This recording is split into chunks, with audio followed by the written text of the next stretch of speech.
لله الحمد لله نحمده ونستعينه ونستغفره ونؤمن به ونتوكل عليه ونعوذ بالله من شرور أنفسنا ومن سيئات أعمالنا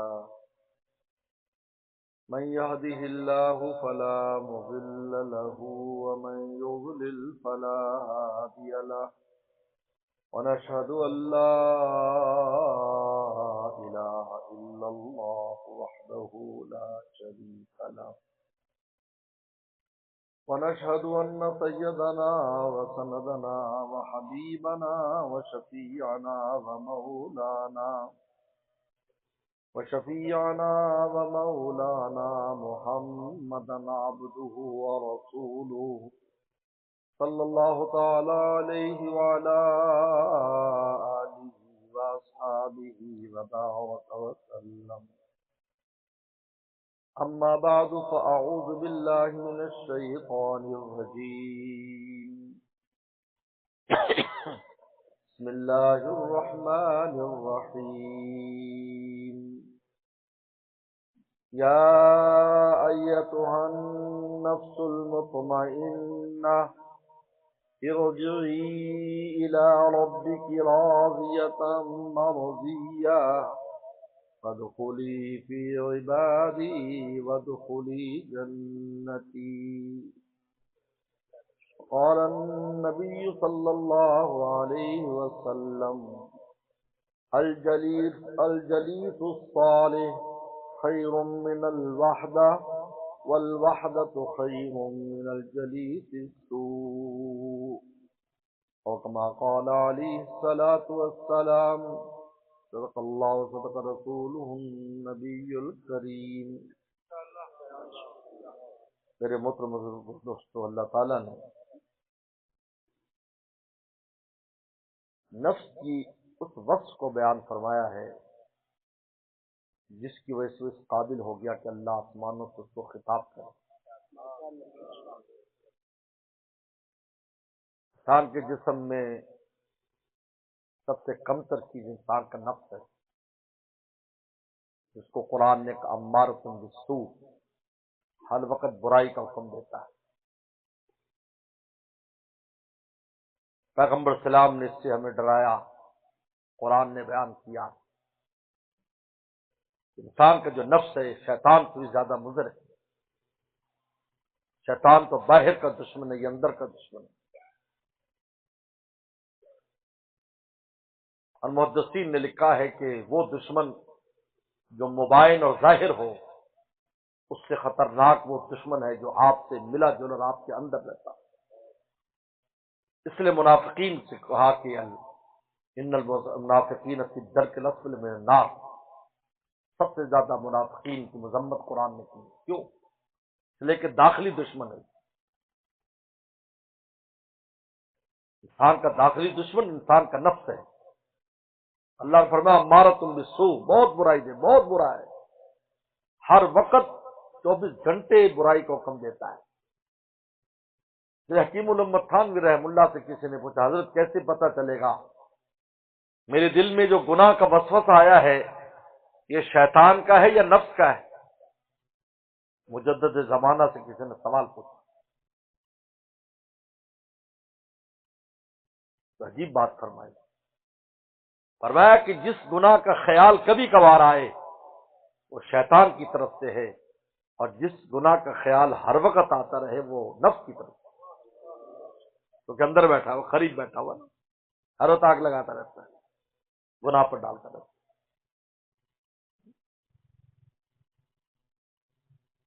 لیکن اللہ تعالیٰ نے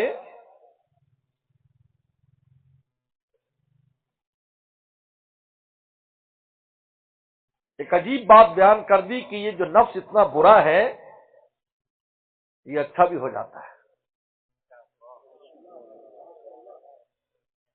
شیطان تو شیطان رہتا ہے. آپ نے خود حدیث شریف میں آتا ہے، آپ علیہ السلام فرمایا کہ ہر انسان پر شیطان ایک چھوٹے شیطان کو مسلط کر دیتا ہے جو موت تک اس کے ساتھ رہتا ہے اور اس کو برائی کے لیے دعوت دیتا رہتا ہے.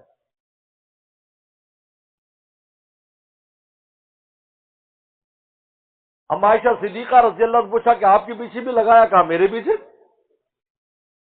فرمایا ولیکن اسلم، لیکن وہ شیطان مسلمان ہو گیا.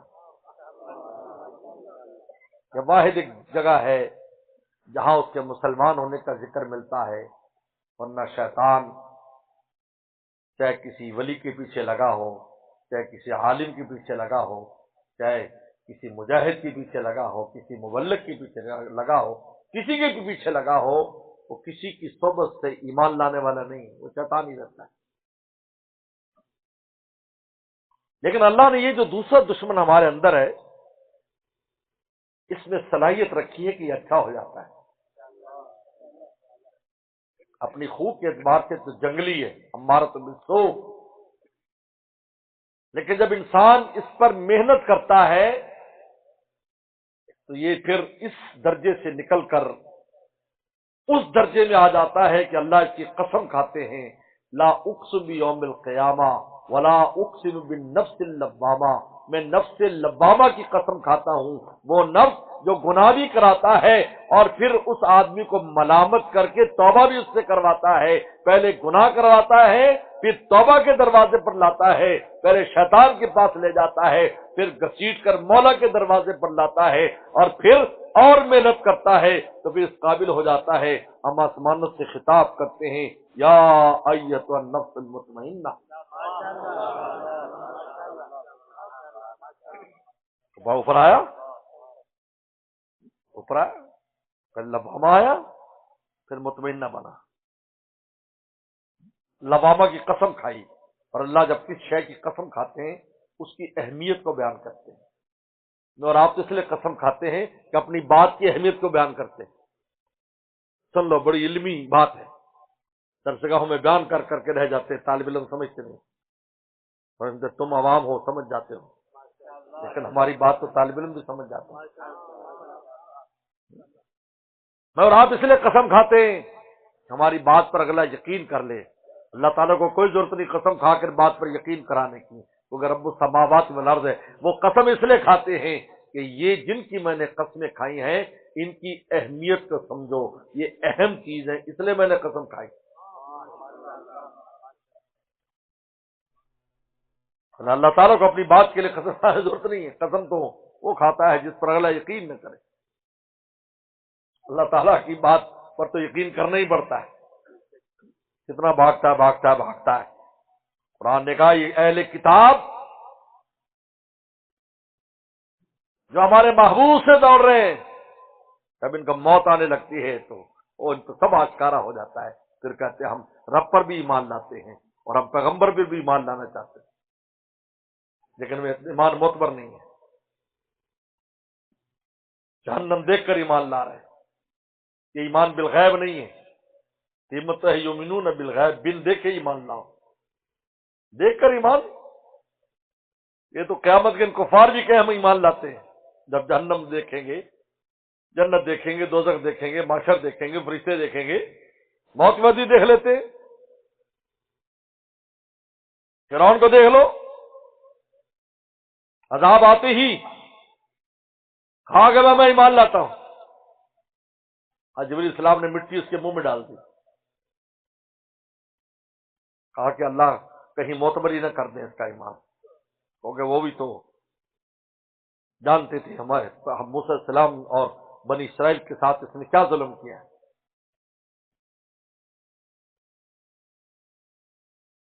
میرے دوستو، جب اس نفس پر محنت ہوتی ہے یہ لبامہ بنتا ہے پہلے، پھر مطمئنہ بنتا ہے. یہ اس کی اصل منزل ہے. مطمئنہ کا مطلب کیا ہوتا ہے کہ جس کو اللہ کے نام پر چین آتا ہے،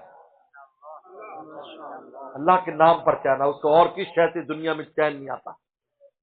پورا عالم جمع ہو جائے اس کو چین نہیں، اس کو چین آتا ہے جب اپنے مالک کا نام لیتا ہے. مطمئنہ یعنی اس کو اطمینان. تطمئن قلوبہم بذکر اللہ، میرے پیارے وہ ہیں جن کی دلوں کو اطمینان میرے نام سے ملتا ہے. یہ نفس مطمئنہ ہے، مولا کے نام پر چین پاتا ہے. لوامہ تو وہ ہے جو کبھی گناہ کرتا ہے، ادھر گند میں منہ مارتا ہے، پھر توبہ کرتا ہے. مطمئنہ ادھر دیکھتا بھی نہیں ہے، جس کو قرآن مجید نے کہا حضرات صحابہ اکرام کے بارے میں، یہ صحابہ اکرام کے بارے میں قرآن نے بیان کر دیا، یہ صحابہ کی جماعت وہ ہے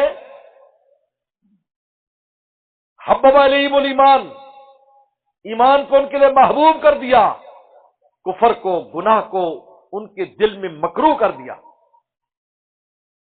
نفرت ہوگی ان کو، کفر سے نفرت ہو گئی، شرک سے نفرت ہو گئی، گناہ سے ان کو نفرت ہو گئی، دل میں ایمان مزین کر دیا۔ اس پر رسول اللہ نے دعا تلقین فرمائی، اللہ حبب الینا الایمان وزینہ فی قلوبنا وکرہ الینا الکفر والفسوق والعصیان وجعلنا من الراشدین۔ قرآن نے کہا اولئک هم الراشدون، یہ صحابہ کی جماعت ہے۔ ایسا نفس ان کا مطمئنہ ہو گیا تھا کہ ان کو کفر، شرک اور گناہ سے ایسی نفرت ہو گئی کہ ادھر دیکھتے بھی نہیں۔ گناہ کی طرف جانا دلیل ہے کہ ابھی نفس پوری طرح بھرا نہیں ہے، اس میں مطمئنہ نہیں بنا کہ گناہ کی طرف جا رہا ہے، گناہ کو چکھتا ہے، پھر چاہے توبہ کرتا ہے، یہ ابھی لبامہ کے درجے میں، لیکن لبامہ کا درجہ خطرناک ہے، نیچے بھی آ سکتا ہے، پھر امارہ میں جا سکتا ہے، لیکن جب مطمئنہ پر چڑھ جائے گا تو فاصلہ بہت ہو جائے گا، واپسی نہیں ہے، مطمئنہ کی واپسی نہیں ہے۔ اب اس قابل ہو گیا کہ اللہ خطاب یا ایت النفس المطمئنہ، اے نفس مطمئنہ ارجع الی ربک راضیۃ مرضیہ، اب آ اپنے رب کے پاس، تو بھی راضی، رب تجھ سے راضی، تو رب سے راضی، رب تجھ سے راضی، یہ نفس مطمئنہ ہے۔ ہمارا سے کیسے نکلتا ہے میرے دوست؟ اس کی مخالفت کرنے سے۔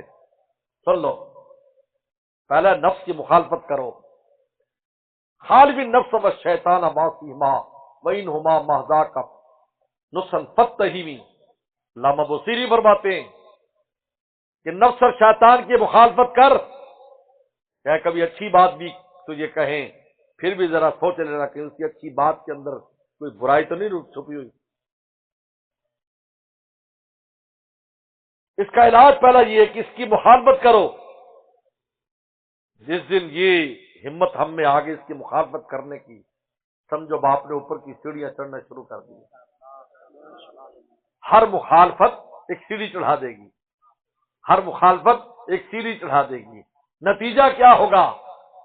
مولا کا راستہ کھل جائے گا، شیطان کا راستہ بند ہو جائے گا، اور نفس تیرا مردہ ہو جائے گا، جس کو فنا کہتے ہیں، مقام فنا۔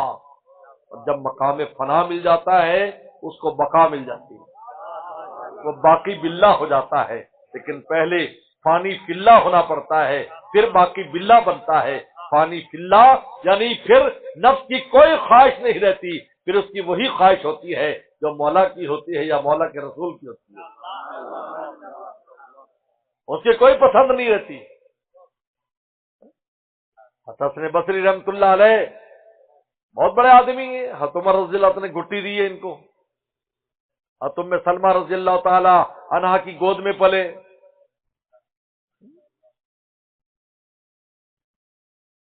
باپ بھی صحابی، والدہ بھی صحابیہ، ان کے اولاد امیر المومنین عمر کے زمانے میں پیدا ہو رہے ہیں، معمولی آدمی نہیں ہے۔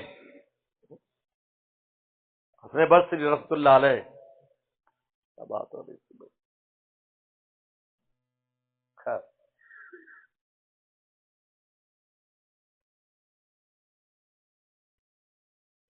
یہ نفس جب اس کی مخالفت ہوتی ہے، جب انسان مخالفت کرتا ہے اس نفس کی، یہ اوپر سیڑھی چڑھتا ہے، اوپر چڑھتا ہے،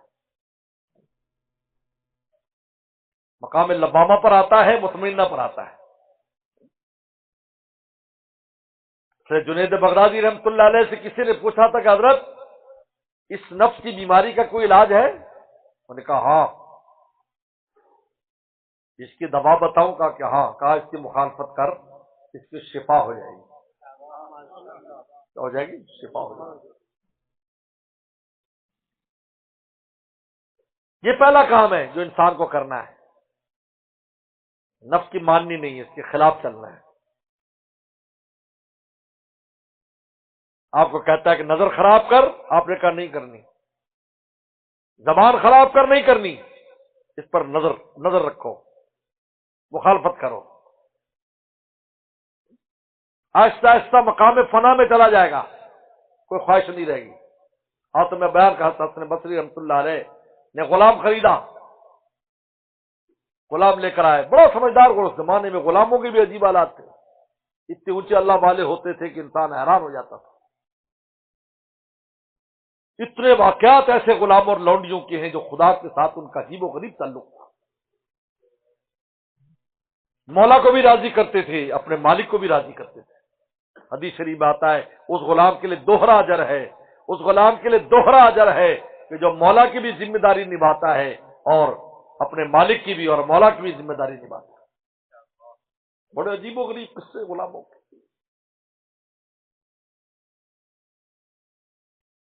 غلام لے کر آئے، کہا تو کیا کھاتا ہے، کیا پیتا ہے، کپڑے کیسے پہنتا ہے، بستر کیسے استعمال کرتا ہے، مجھے بتا دو، میں تیرے لیے ویسا انتظام کر دوں۔ انہوں نے کہا حضرت غلاموں کی بھی کوئی چاہت ہوتی ہے، جو کھلائے دے مالک کھائیں گے، جو پہنا دے پہنیں گے، جہاں سلا دے سوئیں گے۔ بس چیخ ماری اور حسن بصری رحمۃ اللہ علیہ بے ہوش ہو گئے۔ بہت نرم دل کے انسان تھے حسن بصری، اکثر روتے رہتے تھے۔ ہوش میں آیا، فرمایا جا میں نے تجھے آزاد کر دیا۔ نے کہا حضرت اتنا بڑا مجھ پر آپ نے فضل کیا، احسان، آزاد کر دیا، کس بات پر؟ کہا تو نے مولا کی غلامی سکھا دی۔ آج ہم اپنی خواہشات لیے پھرتے ہیں، میرا دل چاہتا ہے ایسا ہو، فلاں چیز ایسی، فلاں چیز ایسی۔ یہ کیسی غلامی ہے بھائی؟ میرے شیخ فرماتے تھے مانگو اعلیٰ چیز اللہ سے مانگو، بریانی مانگو، قورمہ مانگو، اور پھر تمہیں دال دے دے، خوش ہو کے کھا لو۔ مولا نے ہمارے لیے دال پسند کی۔ اعلیٰ مانگو پھر جیسی مل جائے۔ اور پری مانگی ہے، وہ ڈہری مل گئی، ڈین تو نہیں ہوتی بھائی۔ کالی کلوٹی مل گئی، شکر کرو بس۔ میرے شیخ سے کسی نے کہا میری بیوی ایسی ہے، ویسی ویسی۔ میرے شیخ نے کہا کبھی تم نے ٹرین کا سفر کیا؟ کہا جی کیا۔ کہ وہاں جو اسٹیشن پر چائے ملتی ہے وہ کیسی ہوتی ہے؟ کہتی ہے چائے کیا گرم پانی ہوتا ہے، اسٹیشنوں کی چائے ایسی۔ ہم نے 8-10 سال چائے پی ہے، بھاون نگر سے جاتے تھے سما سٹا سے کراچی، بنور ٹاؤن کے زمانے میں، بس گرم پانی۔ اور ہم پیتے تھے پنجاب کی دودھ پتی، کراچی میں بھی دودھ پتی تلاش کرتے تھے، ورنہ کراچی والے تو آج تو چائے کا سب کو چسکا لگا دیا۔ کراچی میں کہا کرتے تھے نوجوان اس زمانے میں، یار پان بھی کھایا اور چائے بھی سالی جان نہیں بنتی۔ تو ہم ہنسا کرتے تھے بھی جان تو اس سے تھوڑی بنتی، جان تو مکھن سے بنتی، جان تو دودھ سے بنتی، جان تو ملائی سے بنتی۔ لیکن آج یہ چسکا ایسا لگا کہ ہر جگہ پر چائے چل رہی ہے، یہاں بھی چائے پی رہے ہیں، بس سب بیٹھے ہوئے ساری رات چائے پی رہے ہیں، فجر غیب۔ خیر، تو میرے شیخ نے پوچھا کہ کبھی تم نے وہاں چائے پی ہے؟ انہوں نے کہا جی پی ہے۔ تو نہ پیو؟ نہیں حضرت سردی لگ رہی ہوتی ہے، ٹرین میں ٹھنڈی ہوا لگتی ہے، تو سردی کا اور تو کوئی علاج سمجھ نہیں آتا۔ ایک تو گرم آنڈے اسٹیشنوں پر خوب بکتے گرم آنڈے، اور وہ چائے جس کا ذائقہ بھی عجیب و غریب ہے لیکن گرم پانی کی طرح ہے، اس سے ہمیں نزلہ نہیں ہوتا، زکام نہیں ہوتا، سردی نہیں لگتی، اس لیے ہم وہ پی لیتے ہیں۔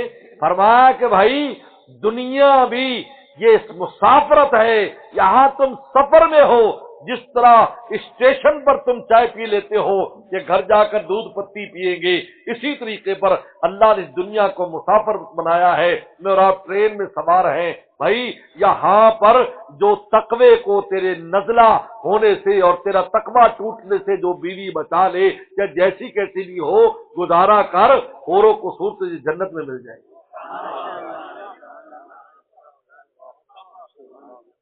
کہ نہ قدری نہ کر، اولاد بھی دے رہی، تیرے تقوی کی بھی حفاظت ہے۔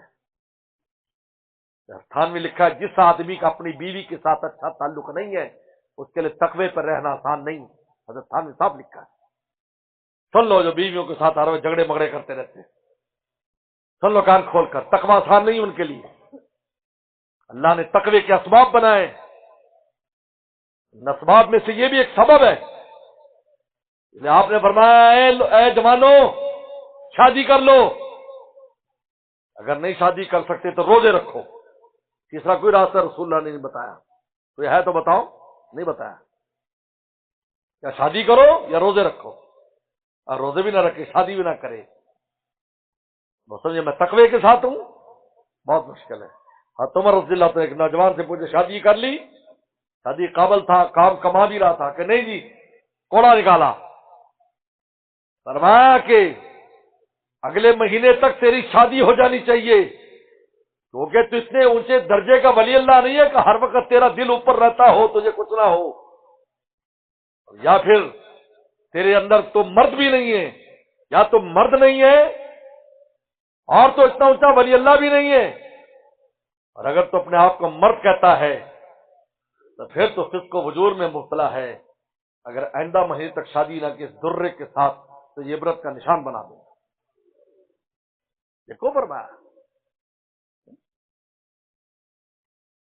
کیونکہ مسافرت ہے، یہ اپنی چاہت پر زندگی نہیں ہے، مولا کی چاہت پر۔ ہاں کوشش کرو، اللہ سے مانگو، مل جائے تو بہت اچھا جو آپ چاہ رہے ہو، نہ ملے تو کوئی بات نہیں، خوش رہو، خوشی خوشی وقت گزارو۔ اصل تو مولا کو راضی کرنا ہے، اصل تو مومن کی منزل تو ہے اللہ کی ذات، جیسے حال میں بھی ہو انہیں مولا کو راضی کرنا ہے۔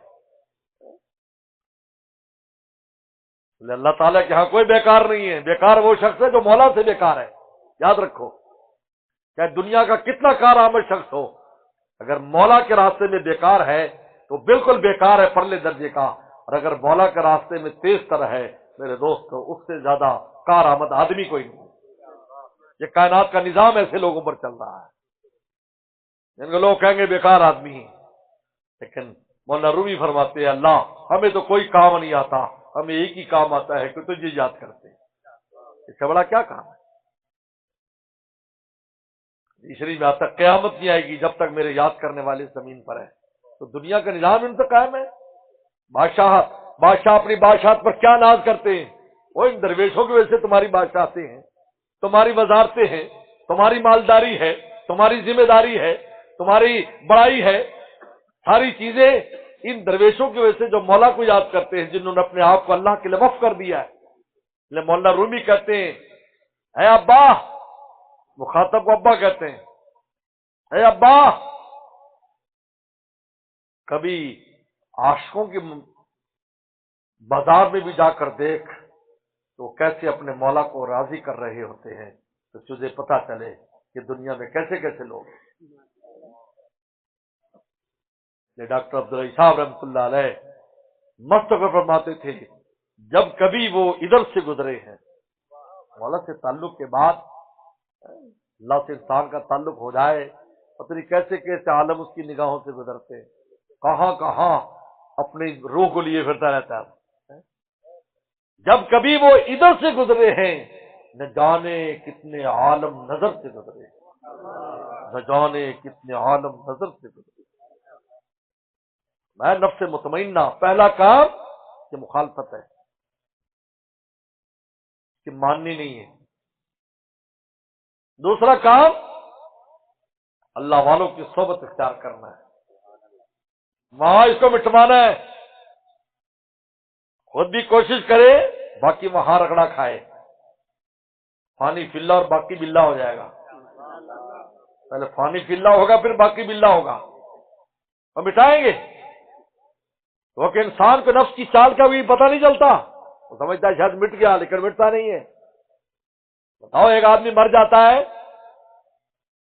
ہم کہتے مر گیا جی مر گیا، ڈاکٹر آتا ہے نہیں ڈاکٹر دکھاؤ، اس کی آنکھ چیک کرتا ہے، دماغ چیک کرتا ہے اور چیزیں، جب تک وہ تصدیق نہیں کرتا موت کی اس وقت پوری طرح نہیں مرتا وہ، جب وہ تصدیق کرتے ہوئے اب نہیں، اس کو پتا ہے کہ کہاں کہاں حیات رہ سکتی ہے، اس کو دیکھتا ہے، آنکھوں کو دیکھتا ہے، اندر جھانکتا ہے۔ میرا آپ نے دیکھنے میں مر گیا تو کبھی انسان سمجھتا ہے میرا نفس مر گیا، لیکن شیخ کو پتا ہوگا کہ میاں یہ اس مرنے کے اندر پیچھے پیچھے کیا ہے۔ ایک اللہ والے کے پاس ایک مرید کیا محنت کی، انہوں نے کہا میرا نفس تو مر گیا، مر گیا۔ اب عورت کیا ہے، کام کرنے والی آتی تھی، مرید صاحب کبھی کبھی ان کو دیکھ لیتے، لیکن یہ خیال یہ تو میرا نفس تو مر گیا، میں کہیں بھی دیکھا مجھے کچھ نہیں ہو رہا ہے۔ شیخ نے دیکھ لیا،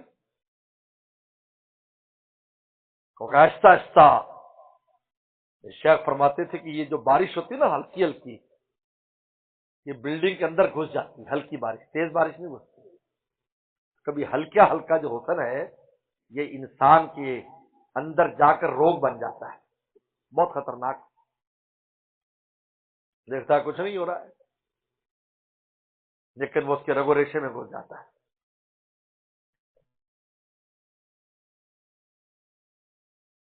تو شیخ نے دیکھ لیا،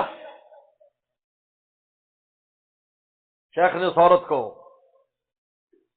جلاب دے دیا، اور جلاب دے کر کہا کہ جو جلاب آئے ایک تخت میں ایک تسلے میں اور ٹب میں جمع کرتی رہنا۔ اب 8 10 20 جب جلاب آئے تو اس کی شکل ہی بگڑ گئی، بالکل ایسے چہرے سے لگے جیسے کوئی مردہ ہے، زندہ لاش۔ شیخ نے اس کو بولا اور جو وقت لگانے آیا تھا، سمجھنا میرا نفس مر گیا، انہوں نے کہا اس کو دیکھ، ڈر گیا پتہ نہیں کون ہے، یہ کہیں قبر میں سے کوئی لاش لے آئے۔ نہیں نہیں نہیں، یہ وہی ہے جس کو دلچسپی سے تو دیکھتا تھا، اس کے جسم میں سے ایک ہی چیز کم ہوئی ہے، وہ پخانہ لا کر رکھ دیا، کہا یہ کم ہوا ہے، تجھے اسے دیکھ کے ڈر لگتا ہے، مطلب تو اس پہ عاشق نہیں تھا، تو اس پخانے پہ عاشق تھا۔ دماغ درست ہو گیا، ہمیشہ کے لیے دماغ سے عشق بازی نکل گئی۔ کیا علاج کرتا ہے انسان کو کبھی پتہ نہیں ہوتا، وہ سمجھتا ہے کہ میں بالکل ٹھیک ہوں، اور میں کال با گزار مرد حال چھو، پیش مرد کامل پامال چھو۔ حال چھوڑو، حال درست کرو، مرد کامل کے سامنے پامال ہو جاؤ، پھر یہ نفس مٹتا ہے۔ ورنہ انسان کو پتہ نہیں کیسے کیسے کر کے یہ انسان کو نفس گمراہ کرتا ہے، ایک گناہ سے نکالے گا، دوسرے میں ڈالے گا، تیسرے میں ڈالے گا، ورنہ آخر میں یہ خیال ہی دماغ میں بٹھا دیتا ہے کہ تو اچھا ہے، تو اچھا ہے، یہ خیال بٹھا دیتا ہے تو اچھا ہے۔ حضرت شاہ عبد الرحیم صاحب رحمۃ اللہ علیہ، شاہ ولی اللہ رحم اللہ کے والد گرامی، بہت بڑے آدمی، ایک بار ایک چھوٹا کتے کا بچہ جو ہے وہ سردی کے موسم میں نالی میں گرا ہوتا تھا، حضرت نے اس کو گندے نالے تھا اس میں سے نکالا، اس کو دھویا، صاف کیا، اور اس کو کپڑے کے اندر رکھا، جب طبیعت بحال ہو گئی تو پھر چھوڑ دیا۔ آج کا تھوڑی ایسی بات ہو تو سب انگریزوں کی لڑائی ہوتی کہ جناب وہ ہو دیکھو یہ انگریز اور یہ لوگ جانوروں کے ساتھ کیسی شفقتیں کرتے ہیں۔ رحم تو وہ ہے جو سب کے ساتھ ہو۔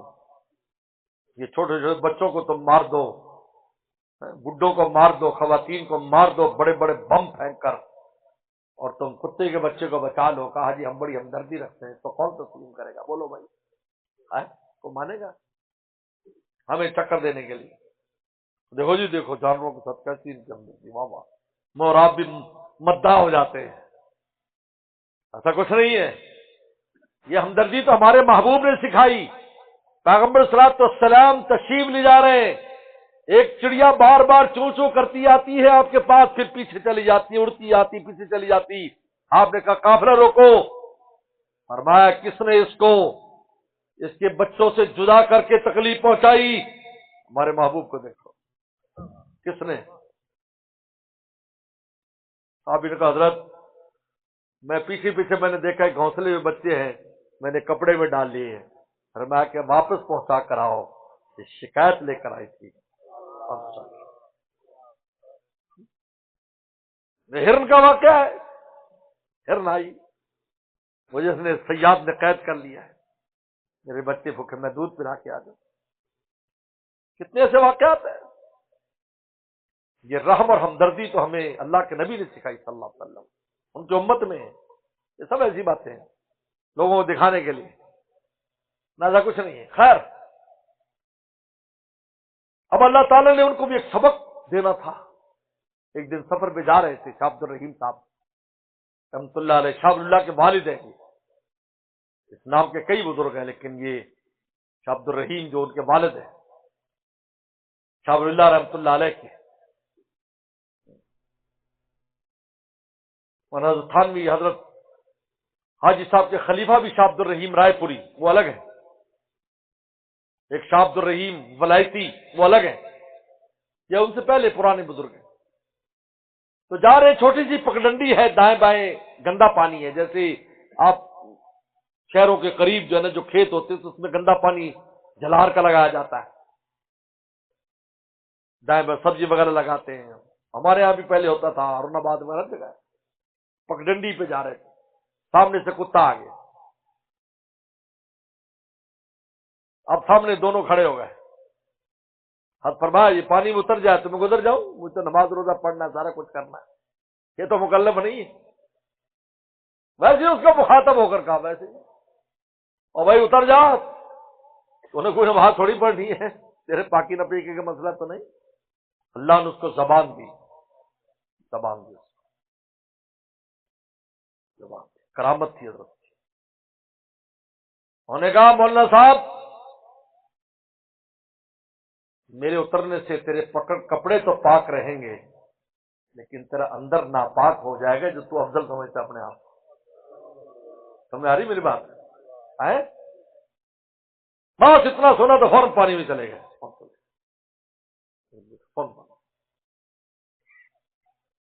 انسان کو پتہ بھی نہیں چلتا کہ اس کا نفس اس کو کس طرح گمراہ کر رہا ہے۔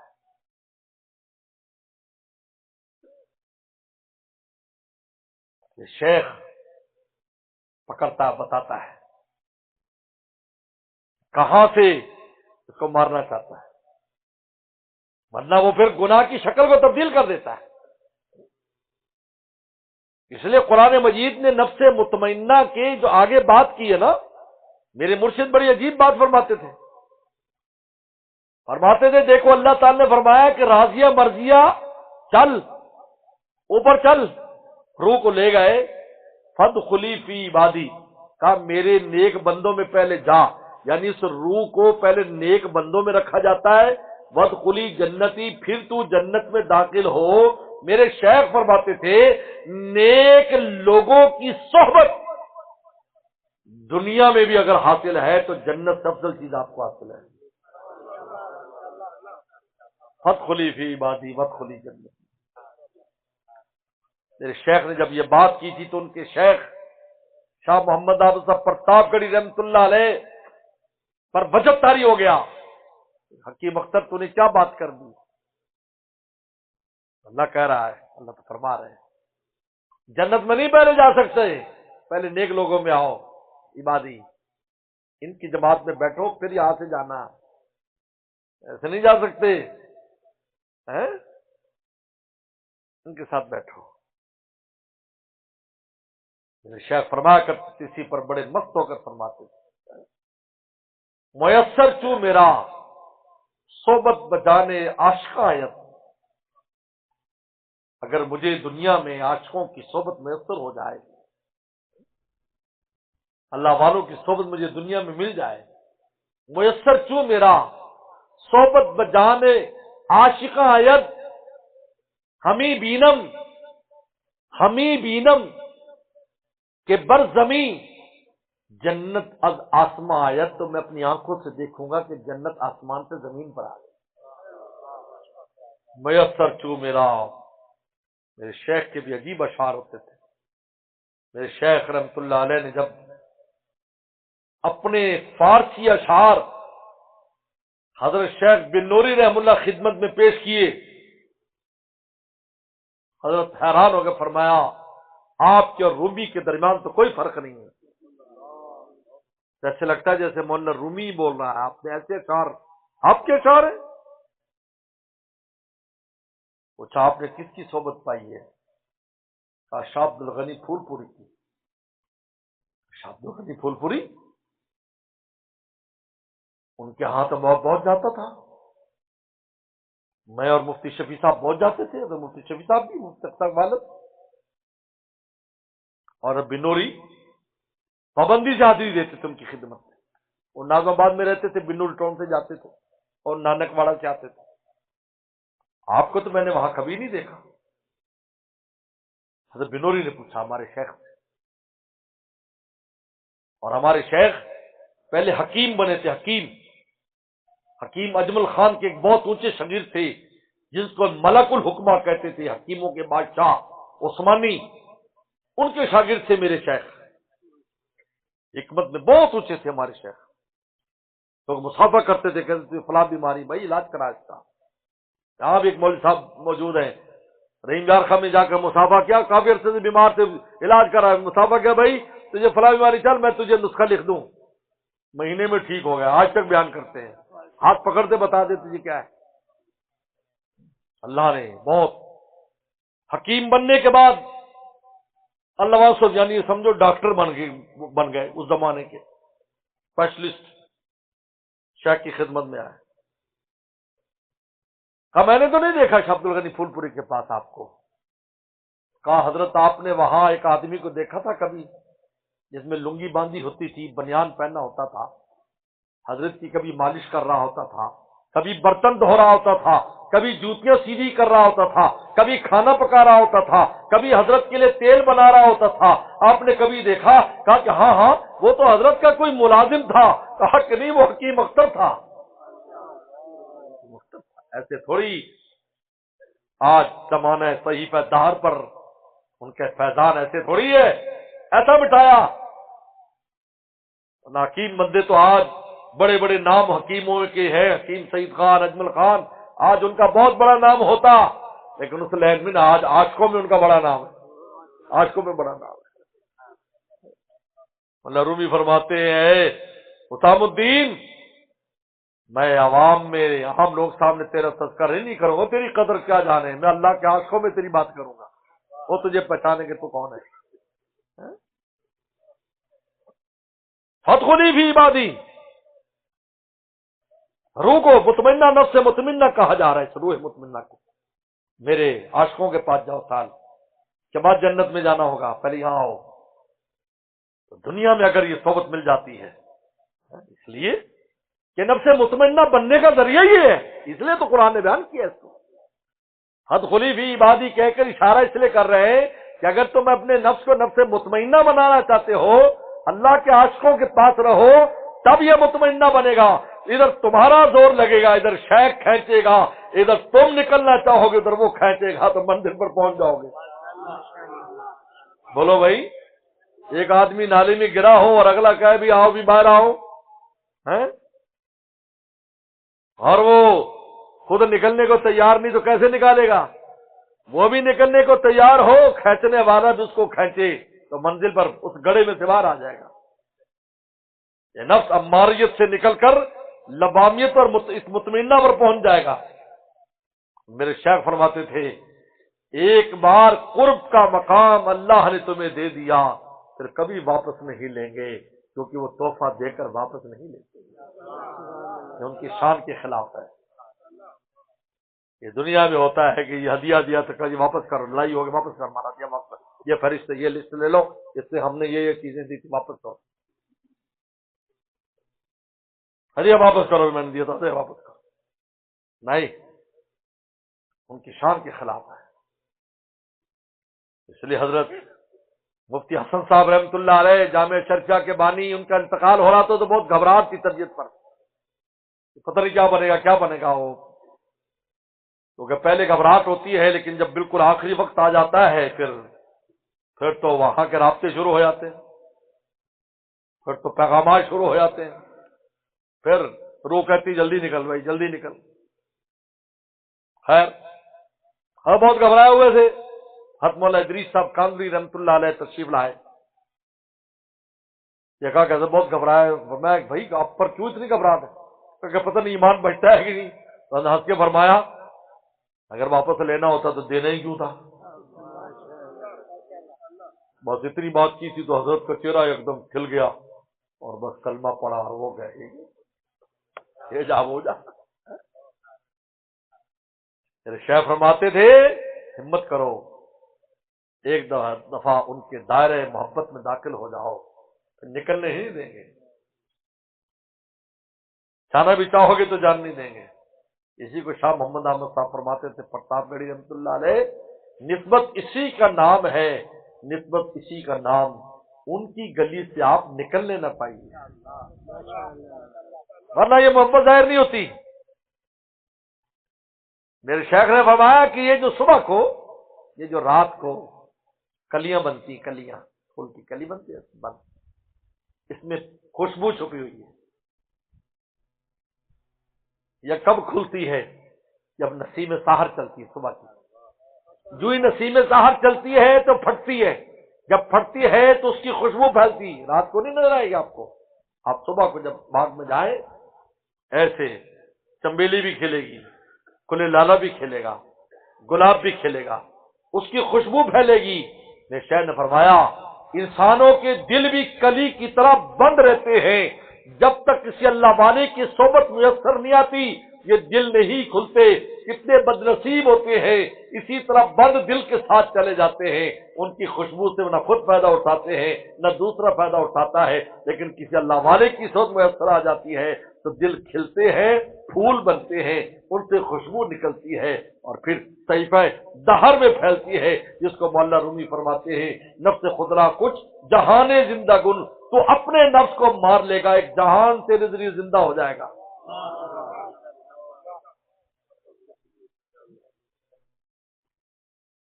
تو صاحب عزت جو علم برکشب،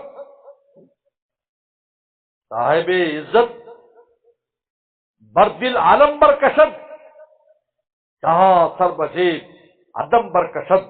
اللہ روی فرماتے جس دن اللہ اپنی محبت کا جھنڈا تیرے دل پر گاڑ دیں گے کہ پوری کائنات تیری نگاہ سے چھپ جائے گی، تو نظر بھی نہیں آئے گی، وہی نظر آئیں گے.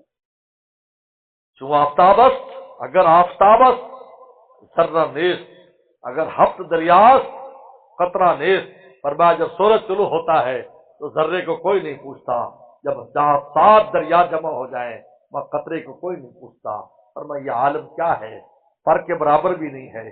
جب وہ اللہ کی ذات سے تعلق ہو جاتا ہے فرمایا یہ سارا کے سارا نگاہوں سے گر جاتا ہے، پھر ہر طرف ان کو مولا نظر آتا ہے. ادھر دیکھتے اللہ نظر آتا ہے، اللہ کی قدرتیں نظر آتی ہیں، اللہ کے مظاہر نظر آتے ہیں، اللہ کی محبتیں نظر آتی ہیں. ہر طرف دیکھتا ہے، ہر چیز میں اس کو مولا ہی اس کے پیچھے نظر آتا ہے. وہ چونٹی کی طرح جو دانے کو لے کے جا رہی ہے، کالے رنگ کی چونٹی، دانا تو ہلتا نظر آ رہا ہے لیکن چونٹی نظر نہیں آ رہی. لیکن محقق جائے گا بھائی دانا کیوں سے حرکت کر سکتا ہے، اس کے پیچھے ضرور جو حرکت دینے والی ہے. دیکھتا چونٹی دیکھ لیتا ہے کہ کائنات پتھر سے بنی ہوئی، مٹی کی بنی ہوئی، یہ از خود کچھ بھی نہیں کر سکتی، اور اس کے پیچھے کوئی ہے جو اس کائنات کو چلاتا ہے. بس وہاں تک انسان کی سوچیں پہنچنا شروع ہو جاتی ہیں. پھر کہتا ہے ربنا ما خلقت ھذا باطلا، اللہ یہ تو نے باطل پیدا نہیں کیا، اس کے اندر بڑے بڑے راز رکھے تو نے. ورنہ اسی دنیا کو حقیقت سمجھ لیتا کہ یہ حقیقت ہے، یہ کوئی حقیقت نہیں، حقیقت اس کے پیچھے.